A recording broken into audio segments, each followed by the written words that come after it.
The winter of 1876 was harsh in the Colorado Territory.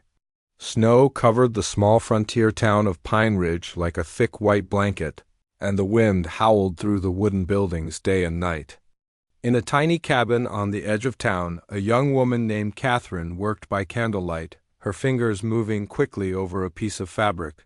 She was mending a torn shirt for one of the local miners, trying to finish before the candle burned out. Catherine had arrived in Pine Ridge 3 years earlier with her husband Thomas. Both of them dreaming of a better life in the American West. They had left their small village in Ireland, with nothing but hope and the clothes on their backs. Thomas had found work at the local mine, and Catherine used her sewing skills to earn extra money. Life was hard, but they were happy together. Then consumption took Thomas away. The disease came quickly and left Catherine alone in a world that wasn't kind to women without husbands. She had no family nearby, no one to help her when the mine owner said she had to leave the company housing. That's when Catherine found the small cabin and decided to make it on her own. Every day was a struggle.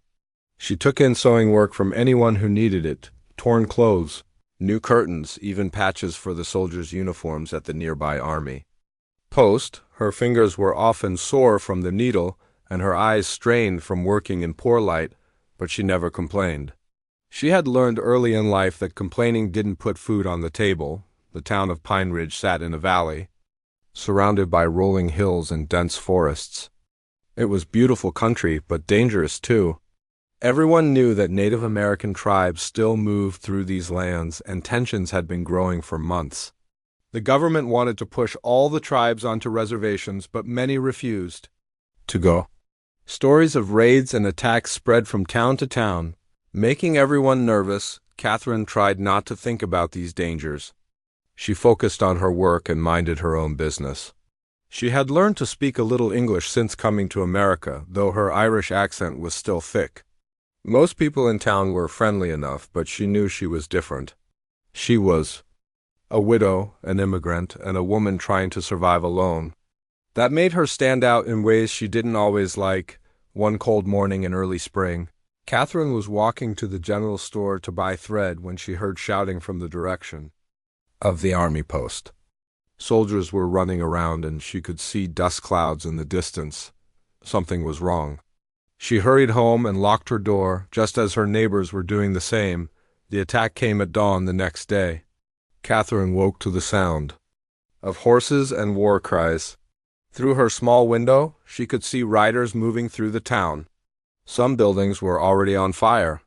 She grabbed her shawl and the small bag where she kept her few precious belongings, her wedding ring, a letter from her mother back in Ireland, and the last photo she had of Thomas. She tried to run toward the forest behind her cabin, but she didn't make it far. A warrior on horseback spotted her and rode over. Catherine had never seen a Lakota warrior up close before. He was younger than she expected, maybe in his 20s, with long black hair and paint on his face. For a moment, they just looked at each other. Then he said something in his own language and gestured for her to come with him. Catherine was terrified, but she had no choice. She climbed onto the horse behind him, and they rode away from the burning town. As they left Pine Ridge behind, she looked back and saw the smoke rising from the buildings. She wondered if she would ever see her home again. The ride lasted for hours. They traveled through forests and across streams, always moving further from anything Catherine recognized. The warrior didn't speak to her, but he wasn't cruel either. When they stopped to rest, he gave her water and a piece of dried meat. Catherine's mind was spinning with fear and confusion, but she tried to stay calm. Finally, they reached a camp with many teepees spread across a meadow. Catherine had never seen anything like it. There were dozens of people, men, women, and children, going about their daily lives. Dogs ran between the teepees and horses grazed nearby. Smoke rose from cooking fires, and she could hear children laughing and playing. The warrior who had brought her spoke to an older man, clearly a leader in the tribe. They talked for a long time in their own language, occasionally looking at Catherine. She stood there, not knowing what to expect. Finally, an older woman approached her. This woman had kind eyes and graying hair braided with beads. She said something in Lakota, then tried a few words in broken English. Double quotes. You ... woman, alone. She.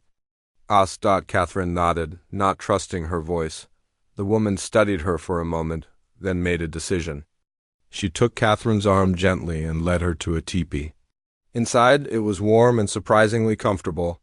There were furs and blankets on the ground, and the woman gestured for Catherine to sit. Over the next few days, Catherine began to understand her situation. She was a captive, but not in the way she had imagined. The Lakota people treated her with a mixture of curiosity and caution. The older woman, whose name was Winona, seemed to have taken responsibility for her. Winona taught her basic words in Lakota and showed her how things worked in the camp. Catherine learned that the tribe was moving constantly, always staying ahead of the army. They had their own reasons for fighting. Their land was being taken. Their people were being killed, and they were being forced onto reservations where life was hard and food was scarce. As the weeks passed, Catherine began to see these people not as savage enemies, but as families trying to survive, just like she had been. The biggest change came when she met a young boy named Little Wolf. He was about 10 years old, with bright eyes and a quick smile.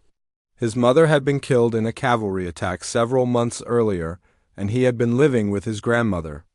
But the old woman was sick and couldn't take proper care of him. Little Wolf was drawn to Catherine from the first day he saw her.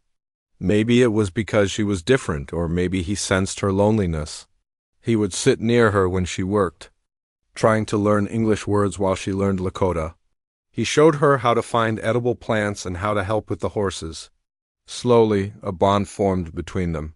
Catherine found herself caring for the boy in ways that surprised her.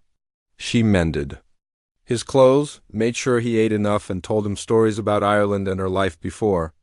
Little Wolf called her Ina, which meant mother in Lakota. At first, Catherine tried to correct him, but Winona told her to let it be. The boy needed a mother, and Catherine needed someone to care for Dot as spring turned to summer. Catherine's life in the camp became routine. She learned to cook over an open fire, to help with the horses, and to understand the rhythms of tribal life. She even learned some of the women's songs and participated in the daily activities. The fear that had gripped her during those first days slowly faded, replaced by something she hadn't expected, a sense of belonging, but this peaceful time couldn't last forever. The army was getting closer, and everyone in the camp knew it was only a matter of time before they would be found.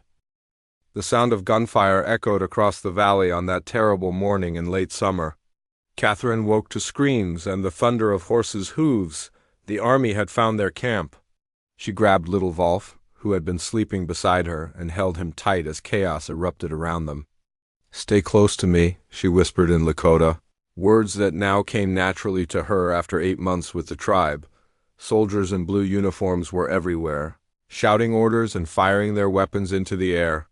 The Lakota people were running in all directions, trying to gather their children and belongings. Catherine saw Winona fall as she tried to help an elderly man, and her heart broke.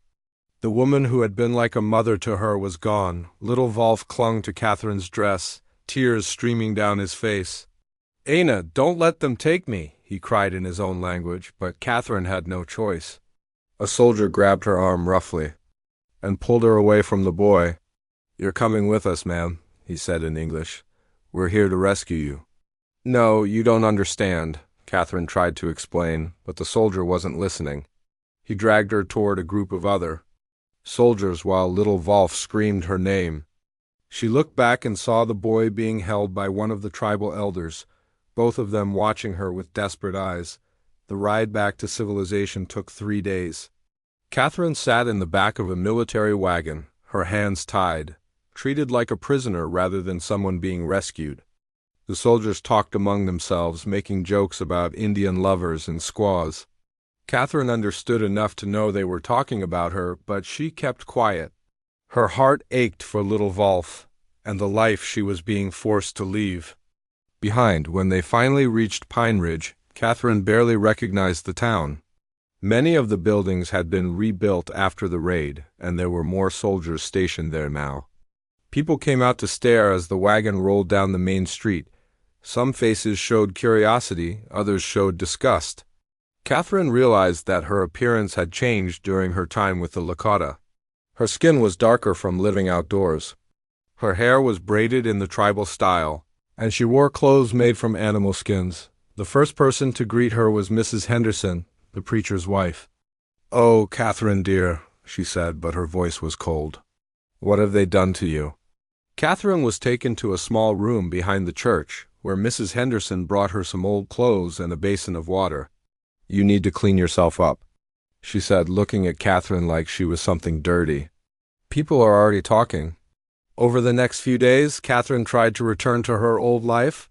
She went back to her little cabin, which had been damaged in the raid but was still standing. She tried to start taking in sewing work again, but everything had changed. The people who used to greet her on the street now crossed to the other side when they saw her coming. Mothers pulled their children away when she walked by. The whispers started almost immediately. Catherine would enter the general store and conversation would stop. She would hear fragments of talk behind her back. 8 months with those savages. Probably told them our secrets. You can't trust her anymore. The worst part was that Catherine found herself defending the Lakota people whenever someone spoke badly about them. She couldn't help it. She had lived with them, seen their humanity, watched them care for their children and elderly. When someone in the store called them bloodthirsty animals, Catherine spoke up. "They're not animals," she said firmly. "They're people with families, just like us. They're fighting because their land is being taken away." The store went silent. Everyone stared at her like she had said something terrible. From that day on, the whispers got louder. The situation got worse when a man named Robert Garrison came to town. He was a businessman from Denver who had lost his younger brother in a Lakota raid near Fort Collins. Robert had heard about Catherine and came to Pine Ridge specifically to see her. He was a tall man with cold gray eyes and an expensive suit. That made him stand out among the simple clothes of the townspeople. Robert didn't waste time with pleasantries. He cornered Catherine outside the general store one afternoon and accused her directly. "You were with them for 8 months, he said loudly, making sure everyone around could hear. "Nobody survives that long with hostile Indians unless they're helping them." "That's not true," Catherine replied, but her voice shook. "I was their prisoner." "Prisoner?" Robert laughed bitterly. "Prisoners don't learn to speak their language. Prisoners don't dress like them and act like them. My sources tell me you were seen participating in their ceremonies, living like one of them." A crowd had gathered around them now. Catherine looked at the faces surrounding her and saw suspicion and anger. These people had been her neighbors, but now they looked at her like she was a stranger. "You helped them plan attacks," Robert continued, his voice getting louder. "You told them about our defenses, about when the soldiers would be away. That's how they knew exactly when to strike." "No," Catherine said desperately. "I never did any of those things. I was just trying to survive." But Robert wasn't finished. He had come prepared with stories and accusations. He claimed that the Lakota raids had become more successful after Catherine was captured, that they seemed to know too much about the towns they attacked. He painted a picture of Catherine as a traitor who had sold out her own people to save her own skin. The crowd was getting angry now. Someone shouted, "She's an Indian lover." Others joined in with their own accusations. Catherine felt trapped, surrounded by people who used to be her friends and neighbors. That evening, the town council held an emergency meeting. Catherine wasn't invited, but she could hear the angry voices from the church where they gathered. Through the window, she could see Robert Garrison standing at the front of the room, still making his case against her. Mrs. Henderson came to Catherine's cabin later that night. "The council has made a decision," she said, not meeting Catherine's eyes. "They believe you need to be punished as an example to others. They say you betrayed your own kind." "But I didn't do anything wrong," Catherine protested. "I was taken against my will. I did what I had to do to survive."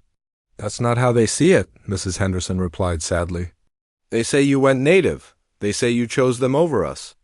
Catherine felt her world collapsing around her.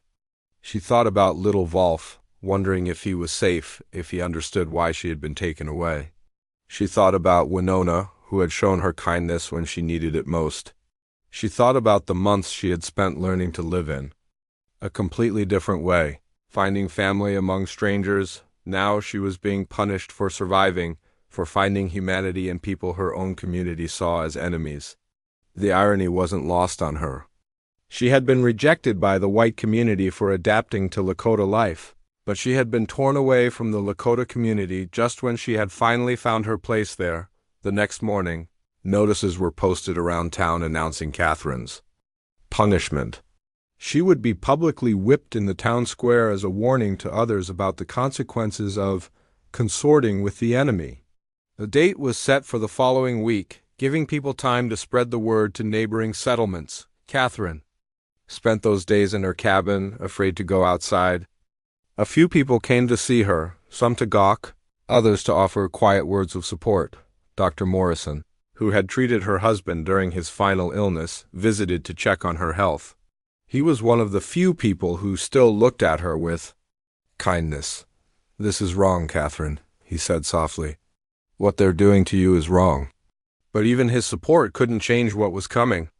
Catherine had survived 8 months in the wilderness, had learned to live in a world completely different from her own, had found love and family where she least expected it. Now she would face her greatest challenge yet, the judgment of her own people who saw her survival as betrayal. The morning of Catherine's punishment dawned gray and cold. Frost covered the ground, and her breath came out in small white clouds as she sat by her cabin window, watching the sun slowly rise over the mountains. She hadn't slept much in the past week, knowing this day would come. Her hands shook as she tried to drink her morning tea, but she couldn't keep anything down. People had been arriving in Pine Ridge since dawn.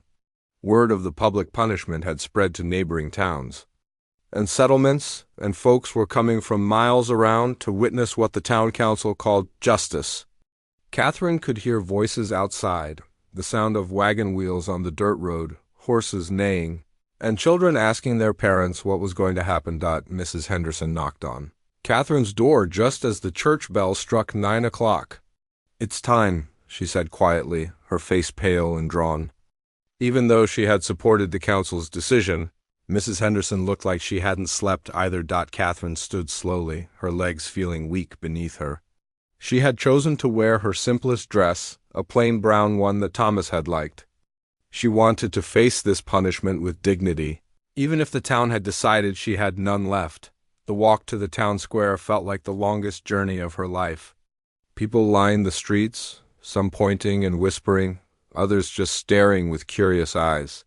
Catherine kept her head up and looked straight ahead, trying not to see the faces of people who had once been her customers, her neighbors, her friends. The town square was packed with more people than Catherine had ever seen in Pine Ridge. Men, women, and children stood in a large circle around a wooden post that had been set up in the center. The post was about 8 feet tall and thick as a man's waist, with iron rings hammered into it near the top. Catherine's stomach turned when she saw it, knowing that in a few minutes she would be tied to that post. Sheriff Daniels was waiting for her, holding a leather whip in his hands. He was a good man who had always treated Catherine fairly, and she could see he didn't want to be doing this. His face was grim, and he wouldn't meet her eyes as she approached. "I'm sorry, Catherine," he whispered when she got close enough to hear. "I have to follow the council's orders." Robert Garrison stood near the front of the crowd with the town council members. He had a satisfied look on his face, like a man watching his plan come together perfectly. Next to him stood Mayor Collins, who read from a piece of paper in a loud voice that carried across the square. "Catherine McKenna stands accused of giving aid and comfort to hostile Indians, betraying the trust of her community, and endangering the lives of innocent people through her treasonous actions," the mayor announced. "The council has determined that she will receive 15 lashes as punishment for her crimes and as a warning to others who might consider following her example." 15 lashes. Catherine's knees almost gave out when she heard the number. She had expected punishment, but 15 seemed like so many. She wondered if she would survive it, or if that was the point. The crowd was getting restless now, eager for the show to begin. Catherine could hear voices calling out from different parts of the circle. "Get on with it," someone shouted. "She deserves what's coming," called another. But she also heard a few voices of protest. "This ain't right," one man said. Though he said it quietly, Sheriff Daniels took Catherine's arm gently and led her to the post. "I need you to turn around and put your hands above your head," he said softly. His voice was shaking almost as much as hers. Catherine did as she was told, pressing her face against the rough wood of the post. The sheriff tied her hands to the iron rings with thick rope. The rope was coarse and scratched her wrists, but that was the least of her worries now. I have to cut the back of your dress," Sheriff Daniels said, his voice barely above a whisper. "I'm sorry." Catherine nodded, not trusting herself to speak. She felt the cool morning air against her back as the fabric was cut away. The crowd grew quieter, and she could feel hundreds of eyes staring at her. She had never felt so exposed and vulnerable in her entire life. She closed her eyes and tried to think of something else, anything else.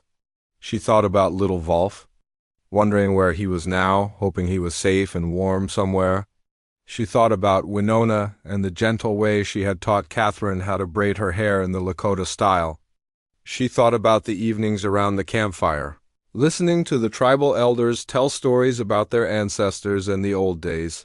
When the buffalo covered the plains like a brown sea, the first lash came without warning, a sharp crack that echoed across the square, followed immediately by fire across Catherine's back. She bit her lip hard to keep from crying out, tasting blood in her mouth. The crowd made a collective sound, part gasp, part satisfaction. "One," Sheriff Daniels called out, his voice heavy with reluctance.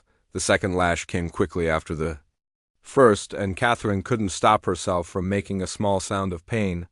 The leather whip left a burning stripe across her back, and she could feel warmth trickling down her skin. She knew it was blood. 2. By the fifth lash, Catherine's back felt like it was on fire. Tears ran down her cheeks, but she tried to keep quiet. She could hear some people in the crowd talking among themselves, their voices excited and cruel.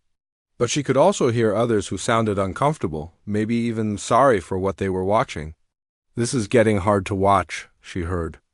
A woman say, "Good," came the reply from someone else. Maybe she'd think twice before betraying her own kind again. The whipping continued, each lash worse than the last. Catherine's back was raw and bleeding now, and she was having trouble staying on her feet. The ropes around her wrists were the only thing keeping her upright.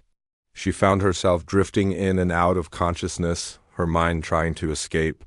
From the pain her body couldn't avoid, somewhere around the 10th lash, Catherine heard a sound that made her heart stop. It was faint at first, barely audible over the noise of the crowd, but it was growing louder. It sounded like someone shouting, someone running, someone calling out in a language that wasn't English. She tried to focus, tried to make sense of what she was hearing, but the pain made it hard to think clearly. The sheriff had paused, apparently hearing the commotion too. The crowd was turning, looking toward the edge of the square where the sound was coming from. And then Catherine heard it clearly, words that made her heart race and her breath catch in her throat. Someone was shouting in Lakota, and the voice sounded young, desperate, and heartbreakingly familiar. Catherine lifted her head as much as she could, trying to see through the crowd. Her vision was blurry from pain and tears, but she thought she saw movement at the edge of the square, someone pushing through the mass of people. The shouting was getting closer now, and she could make out individual words. The crowd was confused. People turning and pointing, not sure what was happening.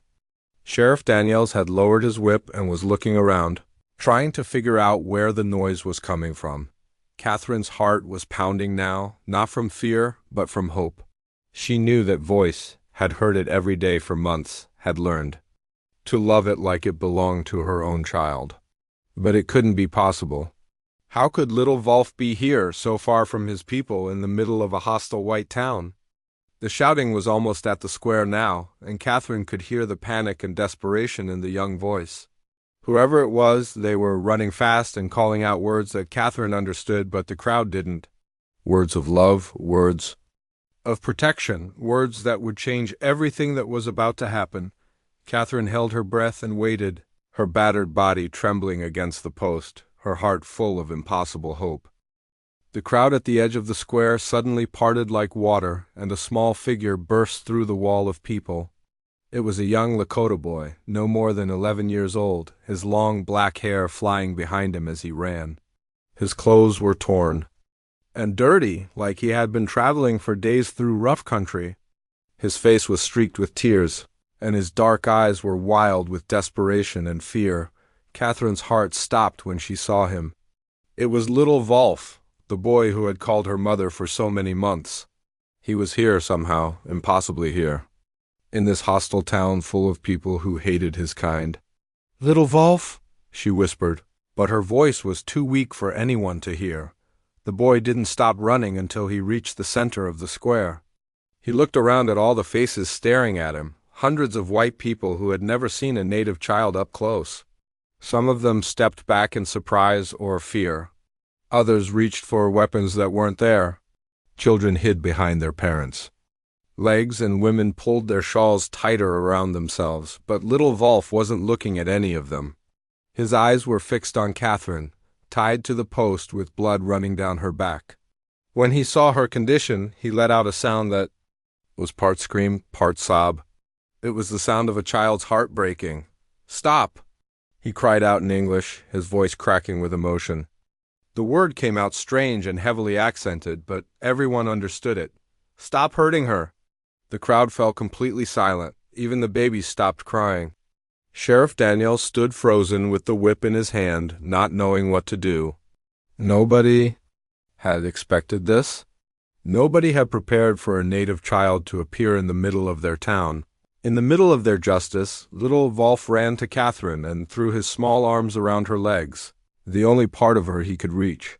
He was sobbing now, speaking rapidly in Lakota, words tumbling over each other in his panic and grief. "Don't hurt my mother," he said, switching back to broken English. "Please don't hurt my mother."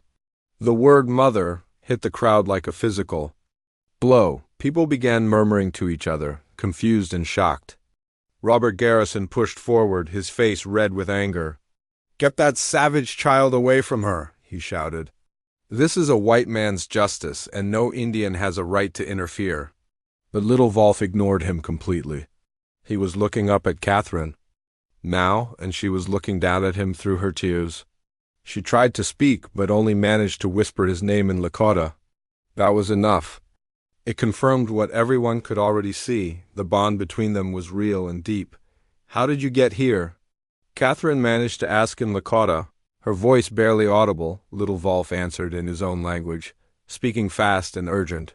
He told her how he had followed the soldiers' trail for days, sleeping in caves and eating berries, determined to find her. He told her how he had asked other tribes for help, how an old medicine man had given him directions to the white settlements. He told her how he had watched the town from the hills for 2 days, trying to understand what was happening, until he saw the crowd gathering and realized she was in danger. Most of the townspeople couldn't understand what they were saying to each other, but they could see the love and desperation in both their faces. Some of the women in the crowd began to look uncomfortable. A few of the men shifted their weight from foot to foot, suddenly unsure about what they were doing. Mrs. Henderson stepped forward from the crowd. She had been watching the scene with growing distress, and now she looked at little Volf with something like recognition. "This is the child you cared for," she said to Catherine. It wasn't a question. Catherine nodded, not trusting her voice. "You really did become his mother," Mrs. Henderson continued, and there was wonder in her voice now. Little Volf was still clinging to Catherine's legs, but now he turned to face the crowd. His young face was fierce with protective anger, and he spoke in English as clearly as he could manage. "She is good woman," he said, his voice carrying across the silent square. "She take care of me when my real mother die. She sing to me when I have bad dreams. She teach me English words. She give me food when I hungry. She is my mother now." His words were simple, but they hit harder than any speech a grown man could have made. Here was a child, alone and afraid, who had traveled for days through dangerous country to protect the woman he loved. He had walked into a town full of people who considered him an enemy, with no weapons and no protection except his love for Catherine. Dr. Morrison, who had been standing near the back of the crowd, pushed his way forward. He was an older man with kind eyes and graying hair, and he had delivered half the babies in Pine Ridge. He looked at little Wolf with the same gentle expression he used with all children, regardless of their color. "Son," he said softly, "how long did you travel to get here?" Little Wolf looked at him suspiciously at first, but something in the doctor's voice made him answer. "4 sons," he said, holding up 4 fingers. "No food yesterday, no food today." Dr. Morrison's face tightened with concern. "This child is exhausted and starving," he announced to the crowd. "Whatever you think about the situation, we can't let a child suffer like this." But Robert Garrison wasn't moved by the boy's condition. "This doesn't change anything," he said loudly. "So what if she took care of an Indian child? That just proves she went native. That just proves she chose them over us." Little Wolf turned to face Garrison, and despite his young age and small size, there was something in his eyes that made the grown man take a step back. When the boy spoke, his voice was steady and strong. "She no choose," he said clearly. "She was taken. She was scared, but she kind to us anyway. She kind to everyone. That what good mothers do." The simplicity of his words struck the crowd like lightning. Here was a child explaining something that the adults had made complicated with their fears and prejudices. Catherine had been taken against her will, but she had responded with kindness instead of hatred. She had cared for a motherless child. Instead of thinking only of herself, an old woman near the front of the crowd began to cry. "He's just a baby," she said to the people around her. "Look at him. He's just a little boy who loves his mother." Other voices began to join hers. "This ain't right," someone said. "We're punishing her for having a good heart." Another person added, "If that was my child, I'd want someone to take care of him too." But not everyone was swayed. Some of the men were getting angry, frustrated that their simple story of justice was being complicated by a child's love. "She's still a traitor," one of them shouted. "Indians killed my neighbor last month. She probably told them how to do it." Little Wolf whirled around to face the man who had spoken. His small hands were clenched into fists, and tears of anger were streaming down his face. "She never hurt nobody," he said, his voice breaking with emotion. "She saved me when I was sick. She sing me to sleep when I miss my real mother. She cry when warriors talk about fighting white people. She good person. Better than you." The accusation hung in the air like smoke. A child was calling the adults in the crowd worse people than the woman they were punishing. And looking at the love and loyalty in his eyes, looking at the way he had risked everything to protect Catherine, it was hard to argue with him. Sheriff Daniels still stood with the whip in his hand, but he looked completely lost now. The situation had spun far beyond anything he had expected or prepared for. The crowd was divided, some calling for the punishment to continue, others demanding it stop. And in the center of it all was a bleeding woman and a brave child who had turned their simple story of justice into something much more complicated. Catherine looked down at little Wolf, still holding onto her legs like he would never let go. Again, despite her pain, despite everything that had happened, she felt a warmth spread through her chest. He had come for her. This little boy had crossed dangerous territory and walked into a hostile town because he loved her. Whatever happened next, she would always have that. The town square had become a battlefield of voices. Some people were shouting for the punishment to continue, while others were calling for it to stop. In the middle of all the chaos, little Wolf stood guard over Catherine like a small warrior. His thin body shaking, but his resolve unbroken. Dr. Morrison was the first to break through the arguing crowd. He walked straight to Sheriff Daniels and put his hand on the man's arm. "Put down that whip, Jim," he said firmly. "This has gone far enough." "I got my orders from the council," Sheriff Daniels replied, but his voice was uncertain now. He kept looking at little Wolf, and Catherine could see the doubt in his eyes. "Orders to whip a woman in front of a child who loves her?" Dr. Morrison asked. "What kind of men are we if we do that?" Mrs. Henderson stepped forward then, surprising everyone. She had been one of the strongest voices calling for Catherine's punishment, but now she looked ashamed. She approached little Wolf slowly, like she might approach a frightened animal. "Child," she said gently. You must be hungry and tired. When did you last eat? Little Wolf looked at her suspiciously. He didn't trust any of these people, but something in the woman's voice reminded him of his grandmother. 2 days, he said quietly. Mrs. Henderson's face crumpled with sympathy. 2 days, she repeated, loud enough for others to hear. This child hasn't eaten in 2 days because he was trying to save the woman he calls mother. She turned to face the crowd, her voice growing stronger. I supported this punishment because I thought Catherine had betrayed us. But look at this. Boy, look at how much he loves her. You don't get that kind of love by being cruel or selfish. You get it by being kind, by caring for someone who needs you. Robert Garrison wasn't giving up so easily. He pushed through the crowd until he was standing just a few feet from Little Wolf. This doesn't prove anything, he said angrily. Indians are good at manipulation. Maybe she was using the boy to get information, pretending to care about him so the tribe would trust her. Little Wolf looked up at Garrison with pure hatred in his young eyes. Despite his exhaustion and hunger, he stepped toward the man, his small hands clenched into fists.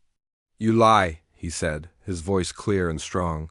She cry when warriors plan attacks. She try to stop fighting, she say all people should live in peace. She better person than you ever be. The crowd fell silent. Again, even Robert Garrison seemed taken aback by the intensity in the child's voice. Here was a boy defending not just the woman he loved, but defending her character against someone who had never even met her during those 8 months. An old man named Henry Patterson, who had known Catherine since she first came to town, stepped forward from the back of the crowd. He had been quiet during all the arguments, but now he had something to say. I remember when Catherine first came here with her husband, he said, his voice carrying clearly across the square. She was young and scared, didn't speak much English, but she was always kind. When my wife was sick last winter, Catherine brought us soup every day for 2 weeks. Never asked for payment, never made us feel like charity cases. Other voices began to join his. She mended my boy's clothes for free when times were hard, called out a woman from the crowd. She sat with my father when he was dying, read to him from the Bible, said another. She helped deliver my baby when the doctor couldn't get there in time. Added a young mother, holding her infant close. One by one, people began to remember who Catherine really was before all this started. They remembered her kindness, her willingness to help neighbors, the way she had quietly made their lives better in small ways. The fear and anger that had driven them to support her punishment was beginning to crack, replaced by shame and regret. Dr. Morrison took advantage of the changing mood. He walked over to Catherine, still tied to the post, and examined her wounds. What he saw made his face tight with anger. This woman needs medical attention immediately, he announced to the crowd. These wounds could become infected. She could die if we don't treat them properly. He turned to Sheriff Daniels. Cut her down, now. Sheriff Daniels looked around at the crowd, trying to gauge their mood. The angry shouts for justice had quieted, replaced by uncomfortable murmurs and shuffling feet. Many people were looking at their shoes, unable to meet Catherine's eyes. The council said 15 lashes, Robert Garrison protested. She's only had 10. The council didn't account for this, Dr. Morrison replied, gesturing toward Little Wolf. They didn't know about the boy, about what really happened during those 8 months.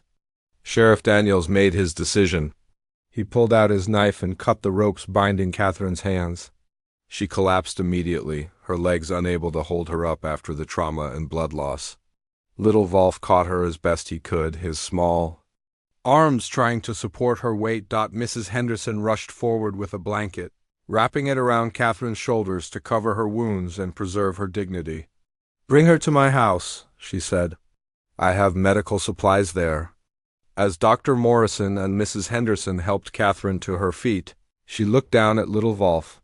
Despite her pain, she managed to smile at him. You came for me, she whispered in Lakota. You are my mother, he replied simply. Mothers and sons protect each other. The crowd began to disperse slowly, people walking away in small groups, talking quietly among themselves. Many of them looked ashamed of what they had witnessed, what they had supported.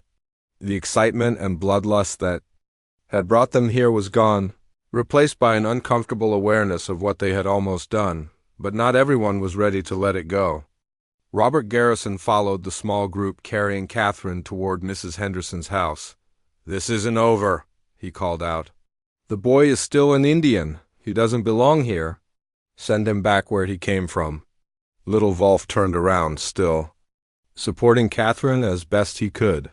When he spoke, his voice was tired but determined.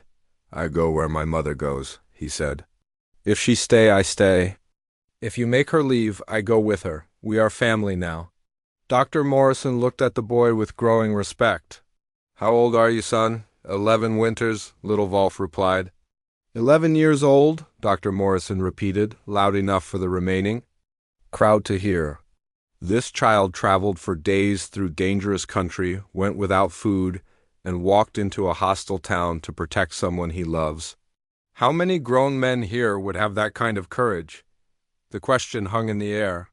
People looked at each other, then at Little Wolf, then at their own children. They began to understand that this native boy had shown more bravery and loyalty than most adults ever would. Over the following days, as Catherine recovered from her wounds, the story of what happened in the town square spread throughout the territory. People came from other settlements to hear about the Indian boy who had saved his white mother from a public whipping. Some came out of curiosity, others out of genuine interest in this unusual family. Little Wolf never left Catherine's side during her recovery. He helped Mrs. Henderson change her bandages, brought her water and food, and slept on the floor next to her bed. The townspeople who came to visit were struck by the gentleness and devotion he showed. Gradually, their attitude toward both Catherine and Little Wolf began to change.